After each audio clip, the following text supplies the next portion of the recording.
Hello everyone, welcome back to my channel. আজকে আমরা আলোচনা করব ফিলিপ লার্কিনের লেখা একটা famous poem the Whitsun wedding.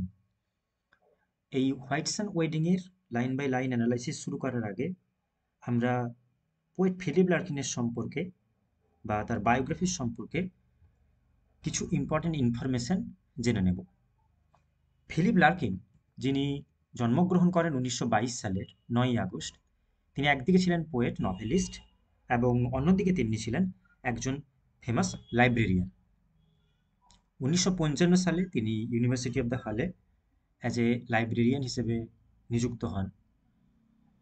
History of English লিটারেচারের যদি তোমরা মডার্ন এজ লক্ষ্য করো তাহলে ওখানে লক্ষ্য করবে ফিলিপ লার্কিন একজন পোস্ট ওয়ার ব্রিটিশ পোয়েট হিসেবে তিনি মেনলি ফেমাস হয়ে আছেন এবং তিনি তার লাইফে অনেক পোয়েম লিখেছেন যেগুলো আমাদের বিভিন্ন ইউনিভার্সিটির সিলেবাসে প্রেসক্রাইব করা রয়েছে। তার লেখা কিছু important poetry collections the north ship, less deceived, the Whitsun wedding এবং হাই উইন্ডোজ অন্যতম। 1950 সালে ফিলিপ লার্কিন এবং তার কয়েকজন ফেলো ফ্রেন্ড মিলে দ্য মুভমেন্ট নামের একটা গ্রুপ তৈরি করেছিলেন এবং এই গ্রুপের যে পোয়েটসরা ছিলেন তাদের মেন মোটো ছিল যে তাদের লেখাতে বা তাদের পোয়েমের মাধ্যমে মডার্ন এজের যে কমপ্লেক্সিটি, ওই কমপ্লেক্সিটির এগেনস্টে গিয়ে ইজি লেম্যান টেকনিকে লেখালেখি করে বা জেনারেল ইজি ওয়েতে পোয়েমগুলো লিখে তুলে ধরা। 1984 সালে পোয়েট জন বেটজামেন তিনি যখন মারা যান, তার এই পোয়েট লরেটের পদটা ফিলিপ লার্কিনকে দেওয়া হয়েছিল, কিন্তু তিনি তা ডিক্লাইন করে দেন। ফিলিপ লার্কিন তিনি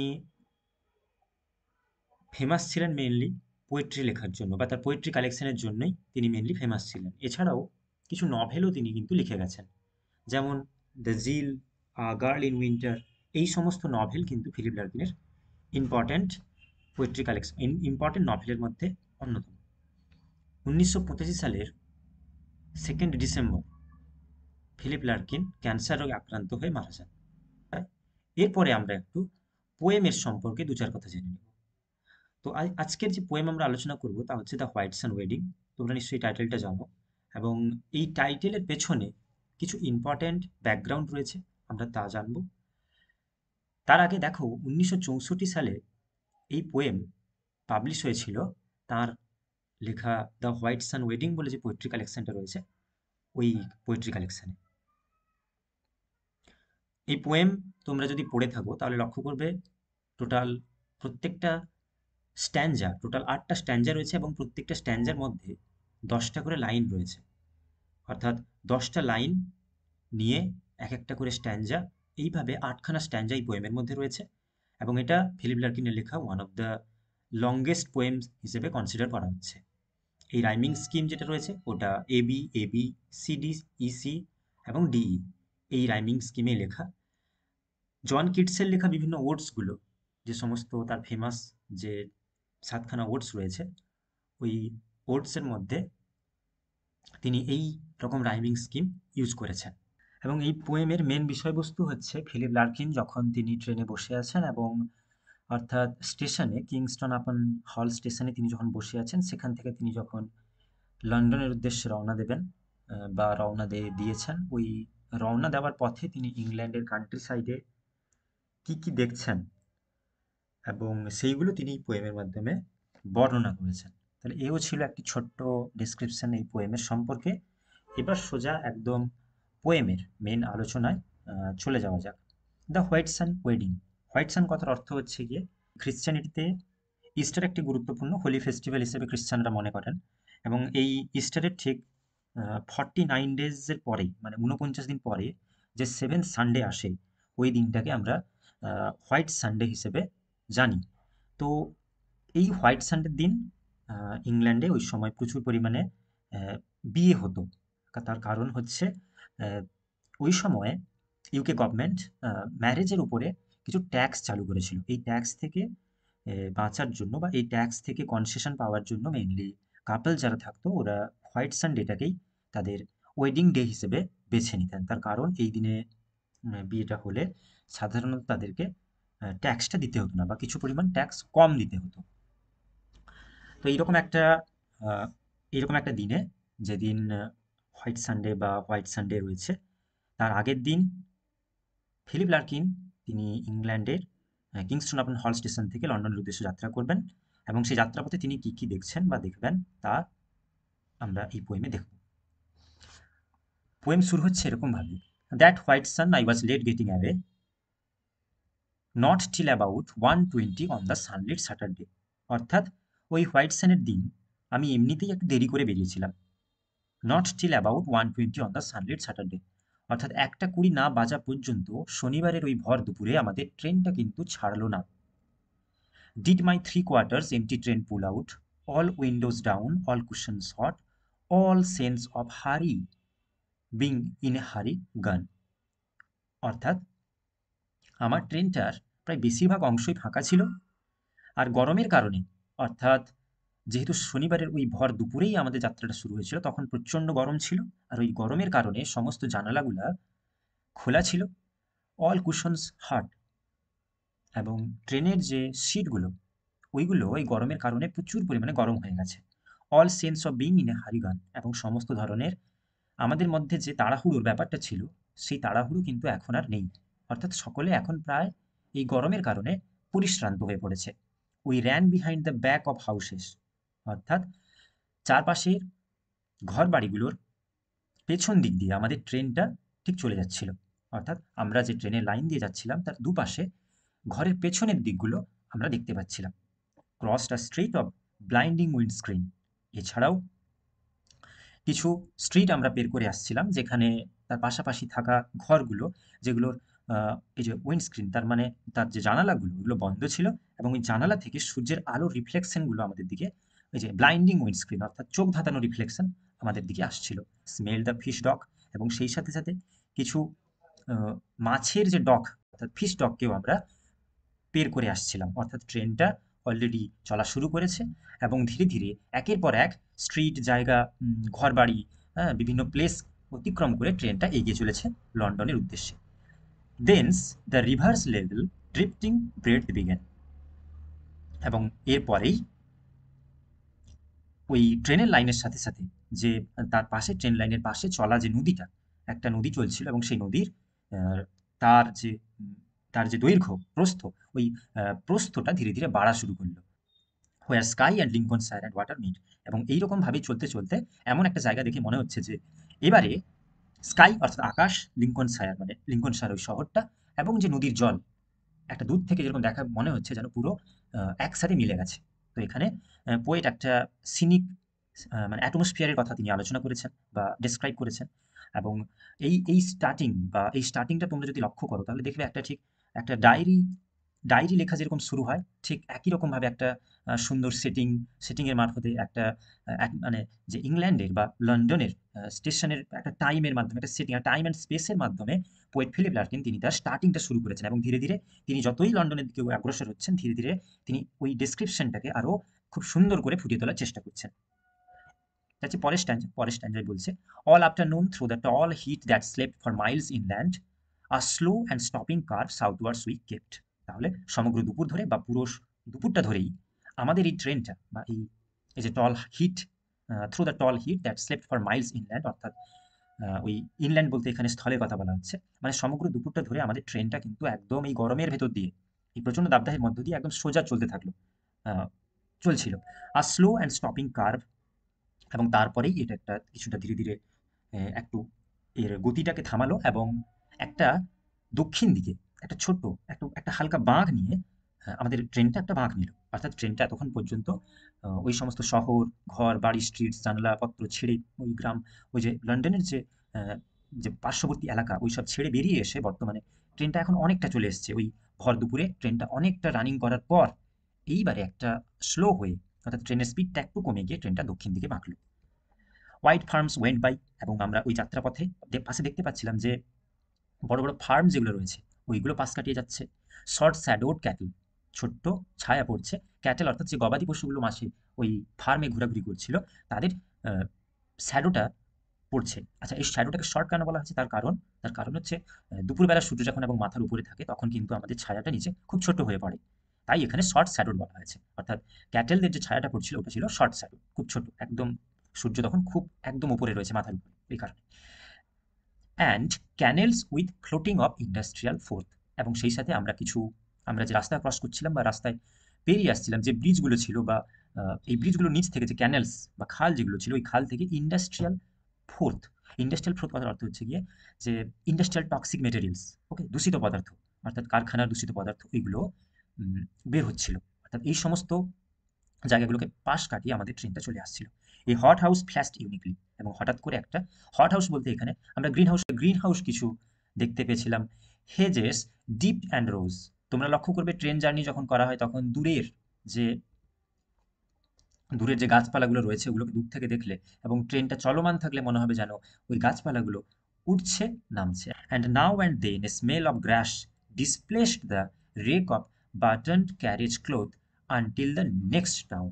দাবদাহের কারণে স্টেশনের যে ওই ট্রেনের ভেতরের কামরার মধ্যে যে সিট বা কুশনসগুলো ছিল, ওই কুশনসগুলো তো বিভিন্ন ধরনের ফেব্রিক দিয়ে জড়ানো ছিল, মানে কুশনসগুলোর উপরে বিভিন্ন ধরনের কাপড় আটকানো ছিল। সেই কাপড়ের থেকে গরমের কারণে একটা স্মেল বেরোচ্ছিল, এবং এই স্মেলটা এই স্মেলটা বাইরে থেকে আসা, এই যে স্মেল অফ গ্রাস, বাইরে থেকে আসা ঘাসের গন্ধে কখনো কখনো এই ভেতরের গন্ধটাকে দূরে ঠেলে দিচ্ছিল। Until the next town, new and nondescript, approached with acres of dismantled car. এবং এরপরে বলছে যে পরবর্তী শহর বা একের পর এক যে শহরগুলো আসছিল, এবং সেই শহরগুলো যেন একই রকমের, শহরগুলোতে পৌঁছানোর আগে কিছু জায়গা আসছিল, একরের পর একর জায়গা ছিল যেগুলো ডিসমেন্টেলড কার, অর্থাৎ স্ক্রেপ ইয়ার্ড যেটাকে বলছে, মানে ধরো যেখানে গাদাগাদি করে রাখা থাকে নষ্ট হয়ে যাওয়া গাড়ির যে সমস্ত পার্টসগুলো, ওইগুলো এক জায়গায় যখন কোনো নোংরা কাবাড়খানায় ফেলে দেওয়া হয়, ওই রকম ডিসমেন্টাল স্ক্রেপ ইয়ার্ডগুলো একরের পর একর স্ক্রেপ ইয়ার্ড আসছিল। অর্থাৎ প্রত্যেকটা শহর, মানে আমরা যে ট্রেনে রয়েছি, ট্রেনে একের পর এক শহর আমরা তো পাশ কাটিয়ে যাচ্ছি, এবং প্রত্যেকটা শহরের কিন্তু একই রকম ধাঁচা, বা প্রত্যেকটা শহর যেন একই রকমই। প্রথমে শহরে ঢোকার আগে কিছু নোংরা ফেলার জায়গা যেখানে স্ক্রেপ ইয়ার্ড রয়েছে, বা এরকম ডিসমেন্টেলড কারগুলোকে ওইখানে ফেলা হয়, একটা গাদা করে রাখা আছে দূষিত জায়গা। তো দেখো প্রথম স্ট্যান্ডার্ডটা যেভাবে শুরু হয়েছিল, এই স্ট্যান্ডার্ড মাধ্যমে আমরা কিন্তু আহ, তখনকার সমস্ত ওয়ার ইংল্যান্ডের যে শর্ট কামিংসগুলো আমরা এখানে লক্ষ্য করছি। দেখো ইন্ডাস্ট্রিয়াল ফোর্থ, অর্থাৎ নোংরা টক্সিক জিনিসপত্র যেগুলো ভেসে যাচ্ছে নদীর ওই ক্যানেল দিয়ে। এছাড়া এরকম আরবান সোসাইটিতে এইরকম একটা দেখবে বিভিন্ন শহরে এরকম কিছু জায়গা থাকে যেখানে সমগ্র শহরের নোংরা ফেলা হয়। তো মাধ্যমে ফিলিপ লার্কিন যেমন তিনি একদিকে একটা লাইভলি অ্যাটমসফিয়ারের কথা রিপ্রেজেন্ট করছেন, তিনি মাঝে মাঝে এইরকম ছোট্ট কিছু শহরের বা ছোট্ট এই সমস্ত শর্ট কামিংসগুলোর মাধ্যমে তিনি তৎকালীন ইংল্যান্ডের যে সোশ্যাল কন্ডিশনের কথা তিনি তুলে ধরেছেন। At first, I did not notice what a noise the wedding made each station that we stopped at.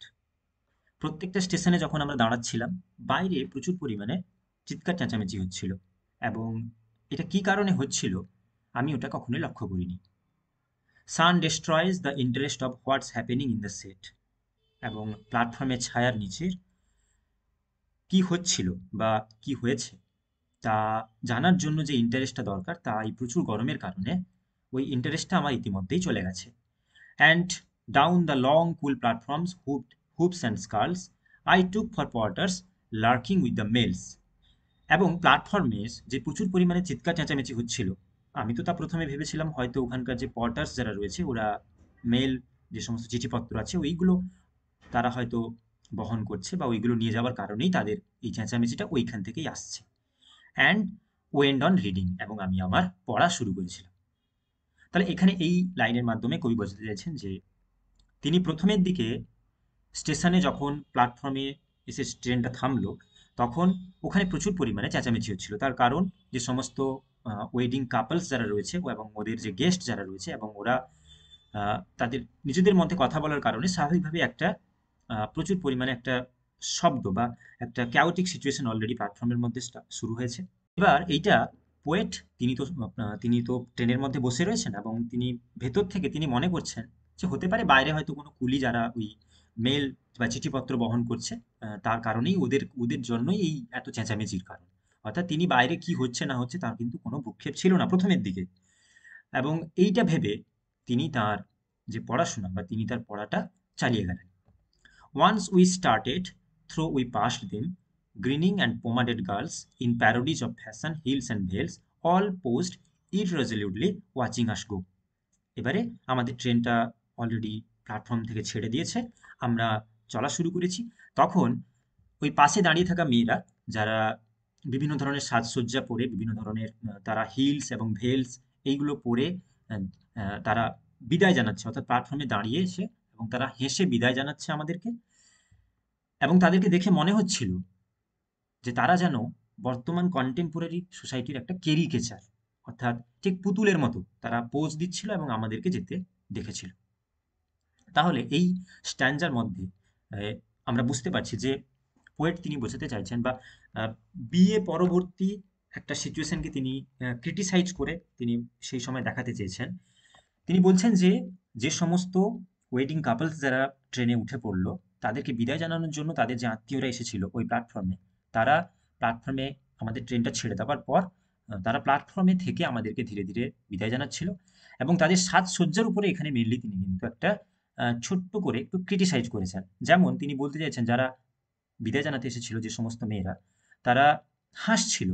আচ্ছা, এখানে এই পোমাডেড কথার অর্থ হচ্ছে গিয়ে নিজেকে সুন্দর করে সাজানো। ওকে, চুলটা খুব সুন্দর করে আঁচড়ানো বা সুন্দর করে বাঁধানো, পরিপাটি করে সাজানো, এরকম করে একটা কথা বলছেন। যারা হিলস পরেছে, হিল দেওয়া জুতা পরেছে, এবং ভেলস, ভেলস কথা হচ্ছে বিয়ের একটা পাতলা ওই কাপড়, পাতলা একটা ঘোমটা যেটা দেওয়া থাকে মাথায়, ভেলস। তো এই সমস্ত ভেলস পরিহিত, হিলস পরিহিত যে মহিলা যারা ছিল প্ল্যাটফর্মে, তারা আমাদেরকে বিদায় জানাচ্ছিল এবং তাদেরকে দেখে মনে হচ্ছিল যেন ওরা যেন একটা ঠিক পুতুলের মতো, পুতুলের মতো আমাদেরকে মনে হচ্ছিল পুতুলের মতো ওরা হাত নাড়ছিল। তো এই ছিল এই স্ট্যান্জারের মূল বিষয়বস্তু। যাচ্ছি পরের স্ট্যান্জাতে। As if out on the end of an event, waving goodbye to something that survived it. অর্থাৎ কোনো একটা, তাদেরকে দেখে মনে হচ্ছিল তারা তারা যেন বিদায় জানাচ্ছে এমন কিছু জিনিসকে, বা এমন কিছু জিনিসকে তারা বিদায় জানালো যারা এইমাত্র ওই ঘটনাটা থেকে সারভাইভ করেছে। অর্থাৎ এখানে পোয়েট তিনি ডিসক্রাইব করছেন যে এই বর্তমান যে ঘটনাগুলো ঘটলো, ট্রেনে ওঠা থেকে বিদায়, আত্মীয়রা যারা বিদায় জানাচ্ছে বা গুড বাই জানাচ্ছে, তারা যেন এই এই মুহূর্তে ঘটে যাওয়া কোনো একটা ঘটনা, এক পক্ষ সারভাইভ করলো আর এক পক্ষ সারভাইভ করার জন্য তাদেরকে গুড বাই জানালো। Stark I leaned more promptly out next time, more curiously, and saw it all again in different terms. এবং এরপরে আমি ঝুঁকে পড়ে আরো কিউরিয়াসলি দেখার চেষ্টা করছিলাম বা বোঝার চেষ্টা করছিলাম পরবর্তী স্টেশনে এই ঘটনাটা কিভাবে হয়। অর্থাৎ কবি এখানে বলতে চাইছেন যে এতক্ষণ পর্যন্ত যে ঘটনাগুলো তিনি বাইরে ঘটেছে তার দিকে তিনি কিন্তু কোনো নজর দেননি, এবং হঠাৎ করে তার মনে হলো যে এবার থেকে তিনি একটু কিউরিয়াস হয়েছেন এবং তিনি পরের স্টেশন থেকে তিনি কি দেখবেন বা কি ঘটতে চলেছে তা দেখার জন্য তিনি অনেকটাই এবারে excited. The fathers with broad belts under their suits and seamy foreheads. এবং তিনি পরের স্টেশনে তিনি দেখতে পেলেন কি, the fathers with broad belts under their suits and seamy foreheads. বাবারা যারা স্টেশনে অ্যাজ এ গেস্ট এসেছিলেন, তারা তাদের তারা তাদের কপালে চিন্তার ভাঁজ ছিল এবং তারা অনেকটাই ঘেমে গেছিলেন, এবং তাদের ড্রেস, অর্থাৎ তাদের যে স্যুটটা তারা পরেছেন এবং তার উপরে একটা বেল্ট পরেছিলেন। Mothers loud and fat. মায়েরা যারা ছিলেন, তারা তারা ছিলেন খুব মোটা এবং তারাও উচ্চস্বরে কথা বলছিলেন। An uncle shouting smart. এবং সেখানে উপস্থিত থাকা যে আঙ্কেল, বা যে আঙ্কেল সেখানে প্রেজেন্ট ছিল বা ছিলেন, তিনি তিনি উচ্চস্বরে কিছু কথা বলছিলেন বা তিনি উচ্চস্বরে কিছু গালিগালাজ করছিলেন। And then the perms, the nylon gloves and jewellery substitutes, the lemon স্মপ and olive ochre that makes that marked off the girls unreally from the rest. এবং এরপরে নাইলন গ্লাভসে পরিহিত এবং জুয়েলারি সাবস্টিটিউট, অর্থাৎ ওই জুয়েলারির পরিবর্তে যে সাবস্টিটিউট হিসেবে যে সমস্ত জুয়েলারি ওই মেয়েরা পরেছিল, তাদের রং ছিল যেমন হলুদ, আবার কোনোগুলো রং ছিল গোলাপি, আবার কোনোটা আবার ঠিক ব্রাউন গ্রিন। এই সমস্ত ড্রেস বা এই সমস্ত কালারের ড্রেস পরিহিত যে মেয়েরা, যে সমস্ত ওই ওয়েডিং গার্লস যারা ছিল, তাদেরকে এই সমস্ত ড্রেস আপের জন্য বাকি গার্লসদের থেকে আলাদা মনে হচ্ছিল। Yes, from cafes and banquet hall, upyards and bunting dressed, poach party and excess, the wedding days were coming to an end. হ্যাঁ, এই সমস্ত ব্যাংকোয়েট হল বা ক্যাফেতে, যেগুলোতে এতক্ষণ ধরে পার্টির বা যে সমস্ত ওয়েডিং গেস্ট যারা ওখানে সবাই অপেক্ষা করেছিলেন, বা এই সারাদিনের যে ওয়েডিং পরিকল্পনা বা যে প্ল্যান যেটা হয়েছিল, যা ওই ক্যাফে বা ব্যাংকোয়েট হলের মধ্যে হয়েছিল, তা এখন এই দিনের শেষে প্রায় শেষ হতে চলেছে বা শেষ হলো। All down the line fresh couples climbed abroad, এবং এরপরে ওই ওয়েডিং সেরিমনি যেটা শেষ হওয়ার পর ধীরে ধীরে কাপলস যারা রয়েছে ওরা একের পর এক স্টেশনে আসছে এবং ওই ট্রেনে চড়া তারা শুরু করছে। দ্য রেস্ট স্টুড অ্যারাউন্ড, এবং একই রকমভাবে তাদেরকে যারা বিদায় জানাতে এসেছিল যে গেস্টরা, ওরা ওই স্টেশনে প্ল্যাটফর্মে দাঁড়িয়েছিল। The last confetti and advice were thrown, যে শেষ কনফেট্টি বা যে উপহার যেটা, সেটা এই নববিবাহিত কাপেলদের দিকে ছুড়ে দেওয়া হচ্ছিল বা দেওয়া হচ্ছিল ওদেরকে, এবং সেই সাথে সাথে এই উপহারের সাথে সাথে কিছু উপদেশও, যে সমস্ত যে এল্ডার্স যারা ছিলেন তারা কিছু অ্যাডভাইসও এই নিউ নিউ ওয়েডেড কাপলসদেরকে তারা কিছু অ্যাডভাইসও দিচ্ছিলেন। অ্যান্ড অ্যাজ উই মুভড, এবং একই রকমভাবে যেভাবে আমাদের ট্রেনটা চলা শুরু করলো, each face seemed to define just what it was departing, যা হোয়াট ইট স ডিপার্টিং, এবং একই রকমভাবে আমাদের ট্রেনটা অলরেডি চলা শুরু করলো। এই ট্রেন চলার সাথে সাথে বাইরে দাঁড়িয়ে থাকা গেস্টদের মুখ দেখে যেটা বোঝা যাচ্ছিল যে আমাদের চলে যেতে দেখে বা প্রত্যেকটা ফেস দেখেই মনে হচ্ছিল তারা এই আমাদেরই চলে যাওয়া দেখে তারা একটা কিছু বলতে চাইছে বা তারা কিছু একটা বোঝার চেষ্টা করছে। চিলড্রেন ফ্রন্ট অ্যাট সামথিং ডান। আর এই সমস্ত ঘটনা এখানে, আহ, এই সমস্ত যে ঘটনা, এইগুলো কিন্তু বাচ্চাদের কাছে একটা বিরক্তিকর ব্যাপার হয়ে দাঁড়িয়েছিল। তাদের কাছে এই জিনিসগুলো খুব ডিসইন্টারেস্টিং লাগছে, আর এতটা ভালো লাগছে না, তারা আর ইন্টারেস্ট পাচ্ছে না এই সমস্ত জিনিস থেকে। Fathers had never known success so huge and wholly farcical. বাবাদের কাছে এই ঘটনাটা কিন্তু একটা খুব বড় সাকসেসের ব্যাপার। তার কারণ তারা তো কোনোদিন সাকসেস পাননি। তাই তারা মনে করেন তাদের এই সন্তানদের বিয়ে দিয়ে দেওয়ার মাধ্যমেই তারা একটা খুব বিশাল বড় সাকসেস তারা তাদের জীবনে পান। অ্যান্ড হোললি ফার্সিক্যাল, এবং এটা কিন্তু এক পক্ষে পুরোটাই একটা একটা ব্যঙ্গাত্মক ব্যাপার-স্যাপার। পরবর্তী stanza, the women shared the secrets like a happy funeral. উপস্থিত থাকা মহিলারা তাদের যে সমস্ত সিক্রেট গোপন কথাগুলি তারা হ্যাপি ফিউনারালের মতো শেয়ার করছিল। অর্থাৎ এই লাইনের মাধ্যমে কবি বোঝাতে চাইছেন ওই অনুষ্ঠানে বা ওই সেরিমনিতে উপস্থিত থাকা বয়স্ক অভিজ্ঞ মহিলা যারা এসেছিলেন, যেমন যে সমস্ত মারা বা কাকিমারা, তারা তাদের নিজস্ব অভিজ্ঞতা অর্থাৎ ফ্যামিলির সম্পর্কে যে সমস্ত অভিজ্ঞতা তারা ইতিমধ্যে অর্জন করেছেন, সেই সমস্ত অভিজ্ঞতাগুলো তারা শেয়ার করছিলেন। এবং এখানে এই বিবাহকে একটা হ্যাপি ফিউনারেলের সাথে তুলনা করা হয়েছে। তার কারণ কি? হ্যাপি কথার অর্থ, এই ওয়েডিংটাকে হ্যাপি হিসেবে বলা হয়েছে তার কারণ তাদের নতুন মনের মিলন হচ্ছে এবং তাদের দুজনের একসাথে পথ চলা শুরু হলো এই আনন্দময় একটা ঘটনার মধ্যে দিয়ে।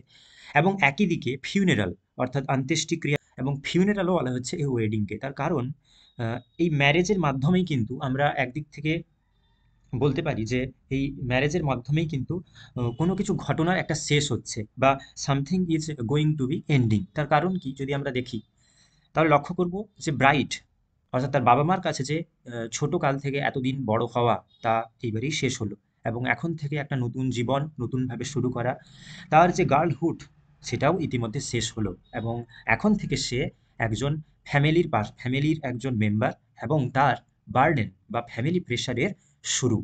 এইখানে পোয়েট যেহেতু ফিলিপ লার্কিন তিনি তার জীবনে বিয়ে করেননি, তাই এখানে মনে করা যেতে পারে তিনি এই সমস্ত লাইনের মাধ্যমে তিনি বিয়েটাকে একটা কটাক্ষর চোখে দেখতে চাইছেন।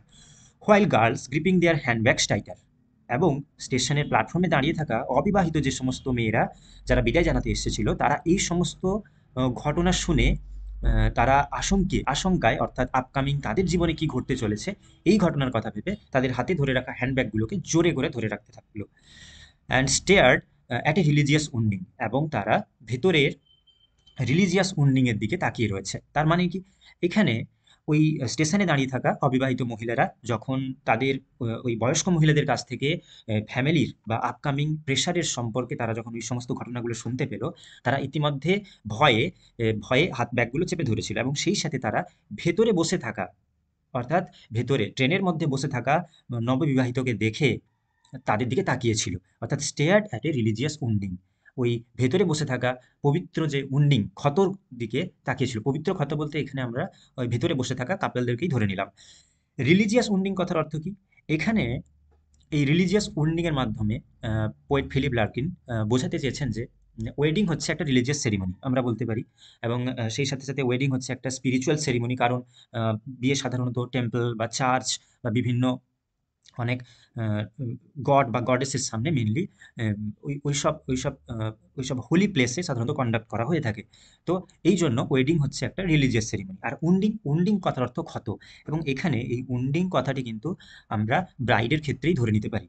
এই উন্ডিং ওয়ার্ডের মাধ্যমে পোয়েট অর্থাৎ পরবর্তী সেক্সুয়াল ইন্টারকোর্সের কথা বা কিছু সেক্সুয়াল কোনোটেশন এখানে তিনি ইউজ করেছেন। ফ্রি অ্যাট লাস্ট, অবশেষে মুক্তি হলো। এবং ফ্রি অ্যাট লাস্ট বলতে এখানে বোঝানো হয়েছে যে এতক্ষণ পর্যন্ত যে চেঁচামেচি, চিৎকার চেঁচামেচি যেটা প্ল্যাটফর্মে চলছিল, সেগুলো ছেড়ে আমাদের ট্রেন অলরেডি চলা শুরু করেছে, এবং আমরা ওদেরকে ছেড়ে বা ওই গেস্টদেরকে ছেড়ে আমরা বেরিয়ে আসতে পারলাম। And loaded with the sum of all the saw, এবং ওই ভেতরে বসে থাকা নবদম্পতি যারা এতক্ষণ ধরে ওই ঘটনার সম্মুখীন ছিল, এবং তারা বাইরে ঘটে যাওয়া সমস্ত ঘটনাগুলো তাদের ভেতরে নিয়ে, মানে তারা তো এতক্ষণ পর্যন্ত ওই ঘটনার সম্মুখীন হয়েছিল বা তাদের জীবনে ওই ঘটনাগুলো এতক্ষণ চলছিল, তারা সেই সমস্ত ঘটনার সম্মুখীন হয়ে ওই ঘটনার এক্সপিরিয়েন্সড হয়ে তারা এখন ভেতরে বসে রয়েছে। উই হারিড টুয়ার্ডস লন্ডন, আমরা লন্ডনের দিকে চলতে লাগলাম, অর্থাৎ আমাদের ট্রেনটা লন্ডনের উদ্দেশ্যেই চলা শুরু করলো। সাফলিং গার্ডস অফ স্টিম, অর্থাৎ স্টিম বা ধোঁয়া ছাড়তে ছাড়তে। Now fields were building plots and poplars cast long shadows over major roads. বড় বড় মাঠ মাঠ ছেড়ে এবার থেকে ধীরে ধীরে বড় বড় বিল্ডিং আমরা দেখতে পেলাম। And poplar cast long shadows, এবং পপুলার গাছের যে ছায়া বা লম্বা লম্বা ছায়াগুলো যে মেজর রোডস অর্থাৎ রাস্তার পাশাপাশি পড়েছে তাও দেখতে পেলাম। অর্থাৎ আমরা এতক্ষণ পর্যন্ত যে মাঠের মধ্য দিয়ে আসছিলাম তা শেষ হলো, এবং আমরা ধীরে ধীরে এবার কিন্তু শহরে ঢুকছি, বা লন্ডনের আগে, লন্ডন পৌঁছাবার আগে যে সমস্ত শহরগুলো রয়েছে আমরা ওইখানে ইতিমধ্যে পৌঁছে গেছি। যার কারণে ফিল্ড বা আর পাশাপাশি কোনো মাঠ দেখা যাচ্ছে না, তার পরিবর্তে বড় বড় ঘর দেখা যাচ্ছে, এবং ইংল্যান্ডে বা লন্ডনের যে বিখ্যাত পপলার ট্রি বা উইলো ট্রি, এই সমস্ত গাছের ছায়া, ওগুলো লম্বা লম্বা ছায়া যেগুলো রাস্তার পাশে পড়েছে, ওগুলোকে আমরা দেখতে পাচ্ছি। এবার যেহেতু আমরা যদি পোয়েমের প্রথমের দিকে লক্ষ্য করি তাহলে দেখবো ওখানে শ্যাডোগুলোকে শর্ট শ্যাডো বলা হয়েছিল, তার কারণ তখন সূর্য মাথার উপরে ছিল, এবং ওই সময় শ্যাডোটা ছোট হয়, তাই তখন ছোট ছিল। আর অলরেডি ট্রেন জার্নি, অনেকক্ষণের ট্রেন জার্নি হয়েছে, আর অলরেডি ইতিমধ্যে বিকেল হতে যায়, এবং বিকেলের কারণেই শ্যাডোগুলো এত লম্বা। And for some 50 minutes that in time would seem, এবং প্রায় 50 মিনিট মতো সময়ের মধ্যে যতটুকু সময়, just long enough to settle hats and say I nearly died, অর্থাৎ কবি এখানে বলতে চাইছেন যে তিনি 50 মিনিট মতন সময়, হাতে গোনা 50 মিনিট মতন আনুমানিক সময় তিনি হাতে পেয়েছিলেন, এবং সেইটুকু সময়ের মধ্যে তিনি তার হ্যাট, তার জিনিসপত্র বা তিনি নিজেকে কিছুটা গুছিয়ে নিয়েছিলেন। আর এই গুছিয়ে নেওয়া সময়টুকুর মধ্যে তিনি বলতে চাইছেন যে আই নিয়ারলি ডাইড, আমি পুরো আমার দম বন্ধ হওয়ার অবস্থা। তার মানে এখানে পোয়েট বলতে চাইছেন যে ওই কিছুক্ষণ আগে তিনি যে স্টেশনে এতক্ষণ দাঁড়িয়েছিলেন, ওই স্টেশনে দাঁড়িয়ে থাকার সময় তো ওই বাইরের চেঁচামেচি বা বাইরের যে সমস্ত ওয়েডিং গেস্ট যারা ছিল তাদের চিৎকার, একটা দমবন্ধকর অবস্থার সম্মুখীন পোয়েট হয়ে গেছিলেন। এগুলো তো পোয়েট পছন্দ করতেন না, ওই বিয়েটি। তো তার কারণে তিনি বলছেন যে এই আমার তো যথারীতি দমবন্ধ হওয়ার অবস্থা, এবং তার পরবর্তী 50 মিনিটের মধ্যে আমি নিজেকে কিছুটা সেটেল করে নিতে পেরেছিলাম। আর dozen marriages got under away, এবং আমি ওই ট্রেনের কামরার মধ্যে প্রায় 1 ডজন বা 12টা মতন, 12 জন মতন নবদম্পতিকে আমার চারপাশে দেখতে পেয়েছিলাম। তার মানে বুঝতে পেরেছো যে কত বিয়ে সেই দিন হয়েছিল। দে ওয়াচ দ্য ল্যান্ডস্কেপ, তারা বাইরের দিকের যে ল্যান্ডস্কেপ বা বাইরের যে দৃশ্য ওই দিকে তাকিয়ে রয়েছিল, সিটিং সাইড বাই সাইড, একে অপরের পাশাপাশি তারা বসেছিল। অ্যান্ড ওডিয়ন ওয়েন্ট পাস্ট, একটা ওডেন অর্থাৎ একটি সিনেমা হল পাস করে আমাদের ট্রেনটা চলে গেল। আর কুলিং টাওয়ার, সেই সাথে সাথে আরও একটি কুলিং টাওয়ারকে পাস করে আমাদের ট্রেনটা এগিয়ে চললো। And someone running up to bowl, এবং একজন ক্রিকেটার, একজন বোলার বল করছিল ওই বোলারকে পাস করিয়েও বা একটা মাঠের পাশ দিয়ে, ক্রিকেট ফিল্ডের পাশ দিয়েও আমাদের ট্রেনটা বেরিয়ে যাচ্ছিল। And none thought of the others they would never meet. এবং সেই ট্রেনের কামরার মধ্যে বসে থাকা কাপলরা, তারা কেউ কোনোদিন ভাবেনি যে যারা ভেতরে বাকি, ওদেরকে ছাড়া যারা বাকি ট্রেনে বাকি যে কজন কাপল রয়েছেন বা বাকি যারা রয়েছে তাদেরকে তারা কিন্তু আর কোনোদিন, তাদের সাথে আর কোনোদিন তাদের মিট হবে না। Or how their lives would all contain this hour, বা আরও এটা বলা যেতে পারে যে এই একটি ঘন্টা, এই একটি ঘন্টায় তাদের জীবনের যে প্রথম, তাদের বিবাহিত জীবনের যে প্রথম একটি ঘন্টা তারা একসাথে কাটালো, তা কি করে তাদের মনের মধ্যে থেকে যাবে তা তারা কিন্তু কখনোই ভাবেনি। I thought of London spread out in the sun, it's postal districts packed like square of wheat. আমি লন্ডনের কথা ভাবছিলাম ওই পড়ন্ত বিকেলে, এবং ওখানকার যে পোস্টাল ডিস্ট্রিক্টস যেগুলো রয়েছে, যেগুলো দেখতে অনেকটা গমের ক্ষেতের মতো স্কোয়ার, অর্থাৎ আহ, বাক্সের মতো দেখতে ছিল। তো এই লাইনের মাধ্যমে কবি বোঝাতে চেয়েছেন যে এখানকার এই সিনটা একটু যদি আমরা বার্ডস আই ভিউ থেকে ভাবি তাহলে এটা বেশ একটা মনোরম দৃশ্য হবে। তার কারণ পোয়েট বলছেন যে আমি তো ট্রেনের মধ্যে বসে রয়েছি এবং আমি এখন ধীরে ধীরে, আমরা ধীরে ধীরে লন্ডন ইতিমধ্যে ঢুকে গেছি এবং পড়ন্ত বিকেলের লন্ডন একটা আলাদা রকম সৌন্দর্য বহন করছে। লন্ডনের যে বিভিন্ন জায়গা বা ডিস্ট্রিক্টগুলো রয়েছে, ওগুলো আমরা গমের ক্ষেতে যেরকম পাশাপাশি একের পর এক আরেকটা জমি, তার পাশে আরেকটা জমিকে দেখতে পাই, লাইক স্কোয়ার সাইজের হুইট ফিল্ড যেরকম পাশাপাশি সাজানো থাকে, তেমনি লন্ডনের ডিস্ট্রিক্টগুলোও এরকম পরপর পাশে সাজানো রয়েছে। যাচ্ছি পরের stanza. There we were aimed and as we raced across bright knots of rail past standing Pullmans. There we are end, এই কথার অর্থ হচ্ছে আমরা আমরা তো এইখানেই লক্ষ্য করেছিলাম, অর্থাৎ আমরা আমাদের যে ডেস্টিনেশন, আমরা আমাদের গন্তব্যস্থলে পৌঁছে গেছি। And as we raced across, আমাদের as we raced across bright knots of rail past standing পুলম্যানস।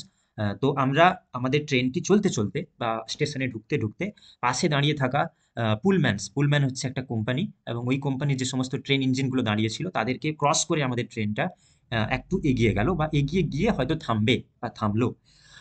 Walls of black and মশ কাম ক্লোজ, এবং ট্রেনের পাশে বা স্টেশনের পাশে আমরা ইতিমধ্যে লন্ডনের শহরে লন্ডন স্টেশনে ঢুকছি এবং সেখানে পাশে দাঁড়িয়ে থাকা ট্রেনগুলোকে আমরা একে একে পাশে ফেলে কিছুটা এগিয়ে যেতেই লন্ডনের স্টেশনের যে মস মস হয়ে যাওয়া, যে শ্যাওলা হয়ে যাওয়া যে দেওয়ালখানা, আমরা ওই দেওয়ালের খুব কাছে এসে পৌঁছালাম। তার মানে আমরা এবারে আমাদের ট্রেনটা থামবে এবং আমরা পৌঁছে গেলাম, আমরা আমাদের ডেস্টিনেশনে পৌঁছালাম। অ্যান্ড ইট ওয়াজ নিয়ারলি ডান, এবং ইতিমধ্যেই আমাদের পৌঁছানো, আমাদের যাত্রা শেষ হলো।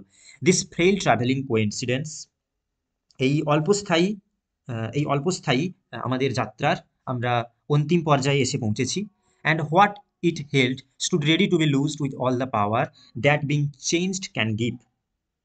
এবং এই লাইনের মাধ্যমে পোয়েট বোঝাতে চাইছেন যে the collective power of the newly weddeds is going to be unleashed now. অর্থাৎ এই যে নববিবাহিত যারা বিয়ে করেছে তাদের সম্মিলিত শক্তি এইবার উন্মুক্ত হবে। অর্থাৎ যেহেতু আমরা আমরা ডেস্টিনেশনে পৌঁছে গেছি, এইবারে সবাই যেহেতু নেমে পড়বে।